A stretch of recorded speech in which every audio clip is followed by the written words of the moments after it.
Recently, a parent asked this question in the comments of one of my posts.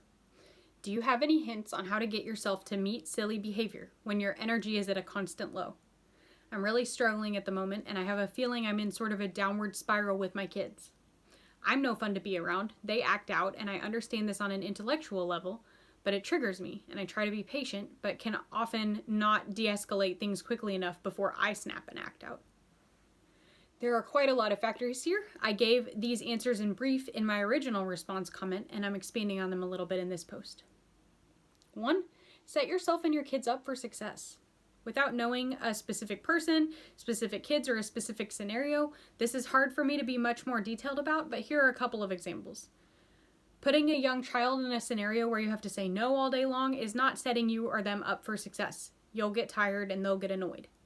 Playing outside or in kid-friendly spaces, playing in unstructured ways that don't require as much adult intervention for the majority of the day, or at least first before having to do things like run errands, or find ways to do things without the kids. Obviously, that's only applicable sometimes or with creative thinking. Sometimes I'm so exhausted that I feel like not getting my kids and myself out of the house because it feels like such an effort to pack up a backpack, get everybody's waters and snacks, get everybody dressed, get everybody's shoes on, get in the car or stroller, go somewhere. The energy it would take to do all that feels like too much. But time and time again, I find that if we stay at home and the kids are bouncing off the walls and exploring everything in the house I don't want them to get into, it might feel like I will get to sit on the couch because we're home, but I actually don't get to. I'm busy stopping them from opening cabinets and unfolding laundry and climbing on the windowsills and throwing things at each other. Versus if I can just get us out there, then I can read a Kindle book or listen to music or whatever and be available if they need me while they play at the park or nature preserve or whatever. Second, try to fill your own cup. You can't pour from an empty cup. Again, creative thinking might be required to figure out how to work with the particulars of your life circumstances. Adults have way more resources than kids in that regard. Ask in a Facebook group. Google stuff. Adults may have money to spend on self-care or solutions to things, may have transportation, etc. in ways that kids don't, in order to figure out how to get their own needs met. Yeah, sometimes there are short seasons of life where it's impossible, and everybody just has to power through as best as they can. It's tough. It takes other people. It doesn't have to be a spouse or a partner. I just mean in the sense that it's impossible to do everything alone. Third, I remind myself, I will spend the time regardless. You will spend the time exhausting yourself, correcting them, picking up after them, or yelling at them or whatever, or you will spend the time connecting with them first. Either way, you must spend the time.